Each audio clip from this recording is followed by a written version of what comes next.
नहमदुहु व नुसल्ली अला रसूलिहिल करीम अम्मा बाद फ़ाऊज़ु बिल्लाहि मिनश्शैतानिर रजीम बिस्मिल्लाहिर रहमानिर रहीम।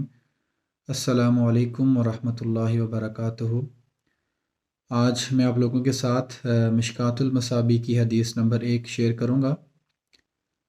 उमर बिन ख़त्ताब रज़ी अल्लाह तआला अन्हु बयान करते हैं, रसूलुल्लाह सल्लल्लाहु अलैहि वसल्लम ने फ़रमाया, तमाम अमाल का दारोमदार नीयतों पर है।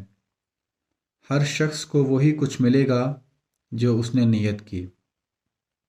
इस हदीस में आगे भी यह हदीस चलती है, लेकिन इस वीडियो में हम सिर्फ इस पहले पोर्शन को समझने और सीखने की कोशिश करेंगे। तो ये हदीस में जो फरमाया गया कि तमाम अमाल का दारोमदार नीयतों पर है, ये दीन इस्लाम का एक इंतहाई अहम और बुनियादी कॉन्सेप्ट है, जिसे हमें नहायत बारीकी से समझने की ज़रूरत है। बहसीयत मुसलमान हम जानते हैं कि हमारे हर अमल को रिकॉर्ड किया जा रहा है। हमारा एक नामा अमाल तैयार किया जा रहा है और अल्लाह ताला ने 2 फरिश्ते हम पर मुकर्रर किए हुए हैं जो हमारे हर अच्छे और बुरे अमल को लिख रहे हैं।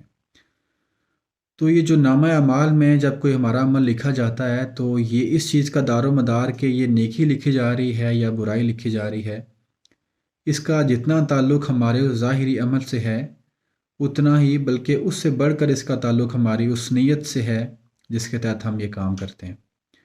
और नीयत बेसिकली वो इरादा और वो मोटिव होता है जिसके तहत हम कोई भी अमल करते हैं, कोई भी एक्शन परफॉर्म करते हैं। तो ये दीन इस्लाम की एक इंतहाई अहम तालीम है कि जब हमें पता चल गया कि हमारे हर अमल का दारोमदार नीयत पर है, तो किसी भी काम को करने से पहले सबसे पहले हमें अपनी नीयत को दुरुस्त करना चाहिए। इसमें आगे जो फरमाया कि हर शख्स को वही कुछ मिलेगा जो उसने नीयत की, यानी अमल भी ज़रूरी है, लेकिन अमल से भी ज़्यादा ज़रूरी वो नीयत है जिसके तहत वो काम किया जा रहा होता है। क्योंकि असल में जो हमारे अमाल का जो नतीजा निकलेगा और जो हमें उसकी अच्छाई या बुराई हम इंशाल्लाह अगले जहान में जाके देखेंगे, उसका बहुत हद तक दारोमदार उस नीयत पर है जिसके तहत हम वो काम कर रहे होते हैं। इसमें हमें कुछ ये भी देखना चाहिए कि नीयत हमने जैसे बताया कि वो दिल के इरादे का नाम है। तो बाज़ औक़ात ये होता है कि हम अक्सर देखते हैं कि नमाज़ पढ़ते वक्त या वज़ू करते वक्त या डिफरेंट दीनी अमाल जो लोग करते हैं, वो उनके शुरू करने से पहले कुछ लोग ज़ुबान से अल्फाज अदा करते हैं नीयत के। तो ये चीज़ हमें समझनी चाहिए कि नीयत जो होता है वो बेसिकली दिल के इरादे का नाम है। जब हम कोई भी काम करते हैं, तो जब हमने अपने दिल से इरादा हमने बना लिया और उसको अमली तौर पर सरअंजाम देने के लिए जब हम उठते हैं, कोई एक्शन परफॉर्म करते हैं, तो वो दिल का इरादा ही हमारी नीयत होता है। उसके लिए हमें कोई ख़ास अल्फाज अदा करने की ज़रूरत नहीं होती। कुरान और सुन्नत में हमें ऐसी तालीम नहीं मिलती कि जिसके लिए हमें ख़ास जो है ना अल्फाज अदा करें। जैसे हम अक्सर देते हैं कि नमाज़ शुरू करने से पहले कुछ लोग नीयत के कुछ अल्फाज अदा करते हैं, और बाज़ का मसला ये होता है कि कोई अगर जमात में आके खड़े हों और वो नीयत के अल्फाज अदा करना भूल जाएँ, तो उन्हें शुबा होता है कि पता नहीं हमारी नमाज भी हुई या नहीं, क्योंकि हमने वो नीयत के अल्फाज अदा नहीं किए। लेकिन इसमें हमें यह समझना चाहिए कि वो अल्फाज अदा करना ज़रूरी नहीं है। असल जो चीज़ अहमियत रखती है वो दिल का इरादा है जिसके तहत हम वो काम सर अंजाम दे रहे हैं। और इसके बाद हमें कुछ और चीज़ों को समझना भी ज़रूरी है कि ये तो हमने समझ लिया कि जो नीयत है वो दिल के इरादे का नाम है। तो जब भी शरीयत का भी ये असूल है और हमें अपनी अमली ज़िंदगी में भी यही करना चाहिए कि जब भी हम किसी काम के मुतालिक अपना फ़ैसला दें, तो हमेशा हम उसकी ज़ाहिरी शक्ल को देखेंगे। ठीक है, नीयत जो है वो दिल के इरादे का नाम है। हमें किसी भी इंसान के दिल तक हमारी रसाई नहीं है। दिल के जो हालत है और दिल का जो हाल है वो सिर्फ़ अल्लाह ताला जानता है। तो हमें हमेशा इंसान के ज़ाहिरी अमाल पर उनको एक साथ मामला करना चाहिए, और किसी की भी नीयत के बारे में कोई फ़ैसला नहीं करना चाहिए कि हम किसी को कोई काम करते हुए देखें। अगर बज़ाहिर वो काम वो ठीक कर रहा है, उसकी ज़ाहिरी शक्ल ठीक है, तो हमें उसके नीयत पर कभी भी फ़ैसला नहीं करना चाहिए कि यार वो उसकी गलत नीयत है। क्योंकि नीयत जो है ना वो दिल के अंदर होती है, और हम में से कोई भी किसी दूसरे के दिल का हाल नहीं जानता कि वो किस नीयत से सर अंजाम दे रहा है।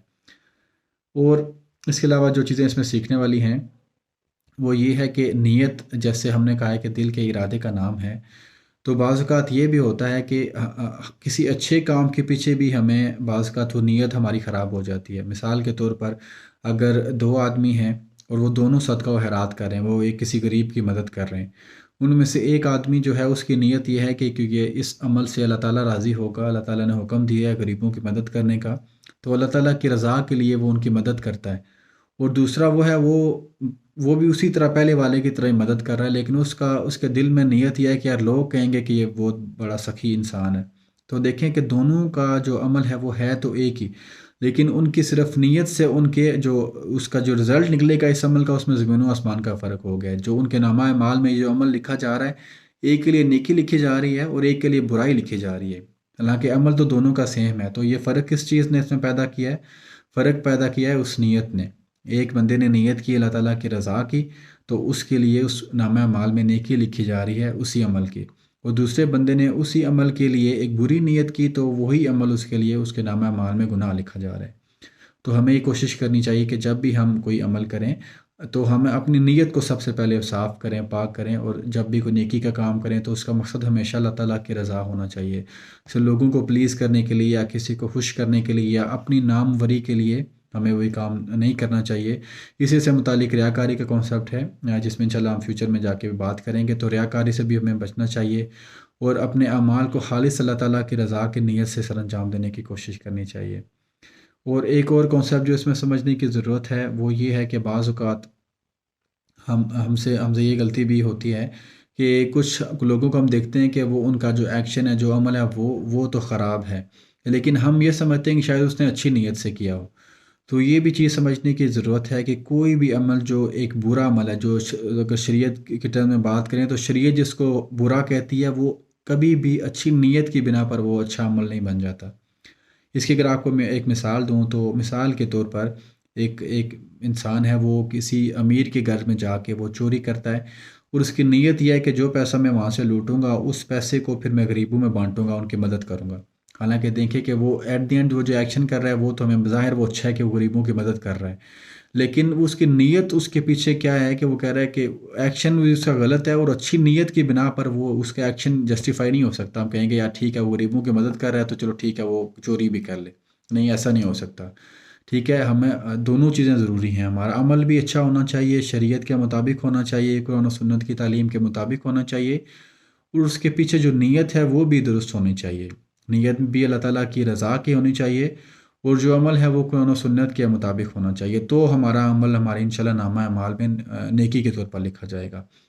تو یہ نیت سے متعلق بہت ضروری اور بہت بنیادی چیزیں ہیں جو انشاءاللہ ہمیں سمجھنے کی ضرورت ہے، اور یہ ہمارے دین اسلام کا ایک بہت بہت بنیادی کانسیپٹ ہے، اور انشاءاللہ قیامت کے دن بھی جب اللہ تعالیٰ ہم سے حساب لیں گے تو جتنا ہمارے ظاہری اعمال کو دیکھا جائے گا اتنا ہی ہماری نیتوں کو بھی دیکھا جائے گا۔ تو یہ نیت کا بھی ہم اصل میں ہمارے متعلق بھی کوئی دوسرا یہ فیصلہ نہیں کر سکتا کہ میں جو عمل کر رہا ہوں وہ اس کی نیت کیا ہے۔ نیت، میری نیت کے بارے میں خود اللہ تو جانتا ہی ہے ہر چیز کو، میں جانتا ہوں کہ میں کس نیت سے کر رہا ہوں، کہ تو اس لیے ہمیں جو بھی ہم کام کریں ہمیں لازمی طور پر یہ سوچنا چاہیے کہ اس کام کرنے سے پہلے میں ایک بار اپنی نیت کو بھی پرکھ لوں کہ اس میں کہیں پہ ریاکاری اور نام و نمود تو اس میں شامل نہیں ہو رہی، اور خالص میں اللہ تعالیٰ کی رضا کے لیے کام کرنے کی کوشش کروں۔ تو اللہ تعالیٰ میں اس حدیث کو سمجھنے کی اور اس کے مطابق عمل کرنے کی توفیق عطا فرمائے۔ جزاکم اللہ خیرہ۔